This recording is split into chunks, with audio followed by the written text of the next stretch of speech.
What's up, guys? It's Tyler here, and we are gaming hard. And where we are today is we're still doing Dark Souls New Game Plus, and we are in the depths and are going to be taking on the Gaping Dragon.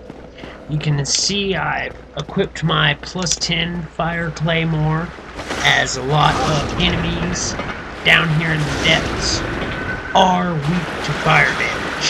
What we're going to show you here is just a couple of little farming locations before we get to the Gaping Dragon. Right here you've got these blobs who are right outside the bonfire. And it's nice, you know, whenever you stop at the bonfire, for me just to run down that hall, let them all drop down, and then go back over them and, you know, take them out. There's about, I don't know, 7 of them there or so. And as you can see, I picked up a Green Titanite Shard. They drop large Titanite Shards and Green Titanite Shards.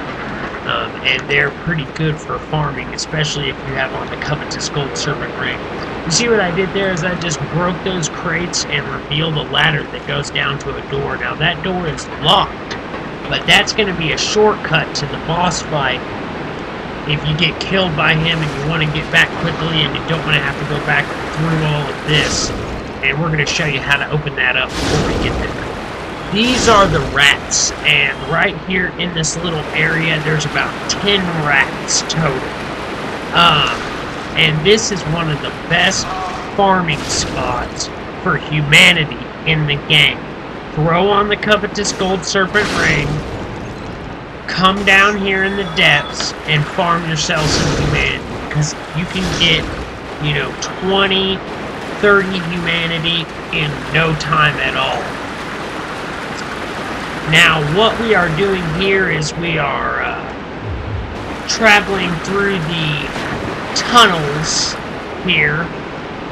And this area right here is actually where the caster is that can be shooting at you during the Gaping Dragon boss fight. And the caster is usually right here among these, I believe it's 4 rats. And you're gonna want to come up here and kill that caster before you start the Gaping Dragon boss fight, because he can really just, you know, be sitting there shooting you while you're trying to fight the Gaping Dragon, and it is very annoying.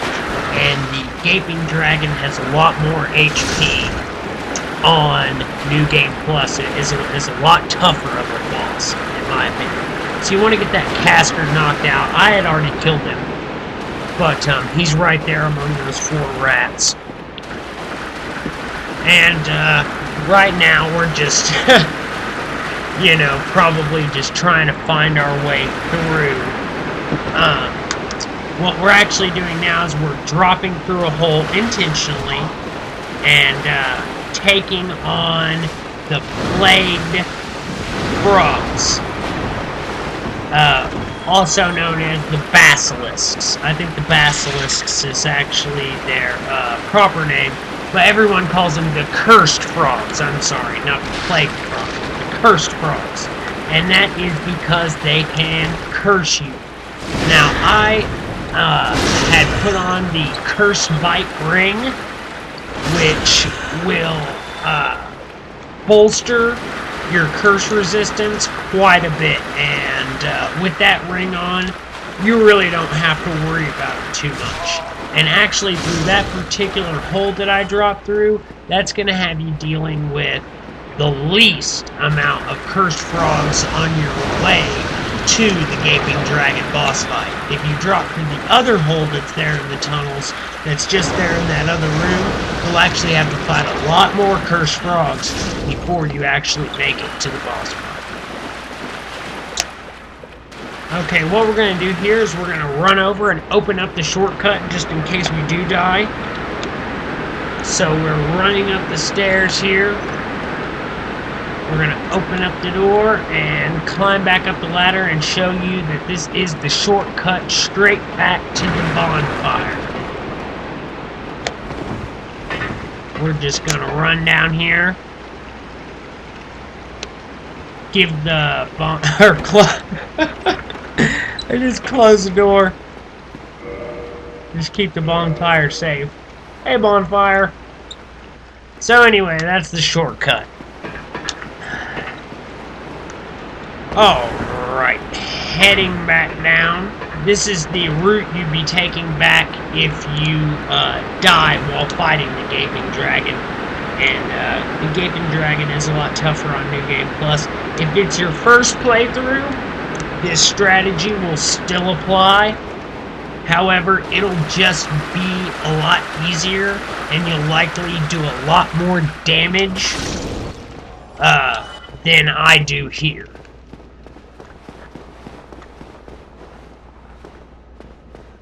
This is actually the room that we're going to be fighting the Gaping Dragon in. And the steps down to the boss right around the corner.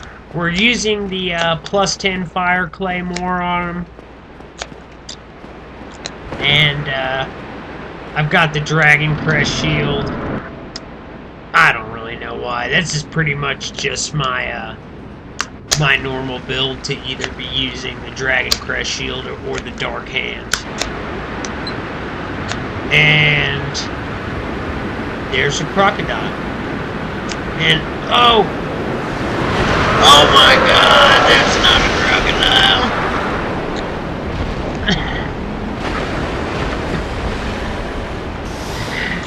Oh man, the first time you see this boss, you're like, oh my god, are you kidding me?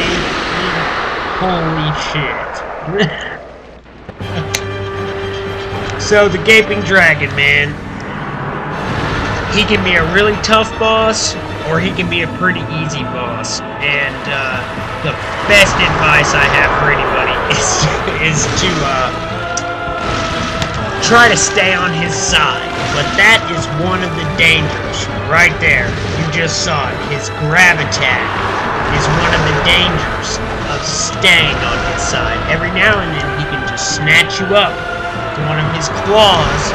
As long as he's in that position where his torso is raised up, snatches you up with one of those claws and eats you.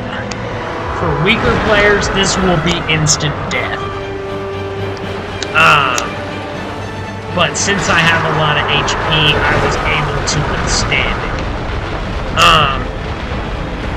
On my first playthrough, this boss fight was a cakewalk, and I never even saw that attack until now on my second playthrough.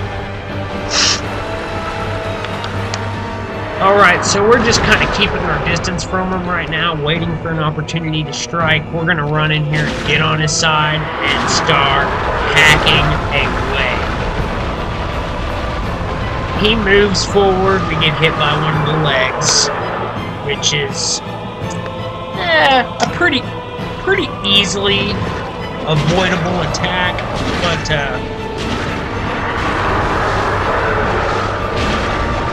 we stand in there and get hit by it a few times. He does the bounce up and down attack, and that does some damage also. And then we get eaten again.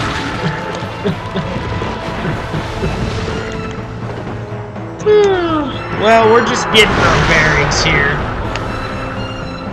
The Gaping Dragon has slammed back down, and now he's raised his torso up again. Basically, when he's got his torso down, the only attack that he's going to do is just this charge forward attack like that. And that can either have you just get caught up in the legs, you know, it can just be a tough spot. So we're actually two-handing our weapon here, which is what we should have been doing from the very beginning. And the thing is just run out, keep your distance, run back in after he slams down, and just hammer on his side with a two-handed weapon. You might get caught up in the legs there. That does some damage. Run back, get your distance, and drink an Estus Flask, because he just doesn't come back after you that fast. It's just such a large open area that's really how you take advantage of that. Yeah, it's just a huge area with tons of room. And so you run out, heal up, recover. He does this. This is an acid attack. That vomit that you saw on the ground there, that is acid. And not only will that harm you, that will harm your weapons. And can cause your weapons to break. And, of course, they become much less effective when they're broken. So we've taken out the Gaping Dragon. We picked up the key to Blythetown.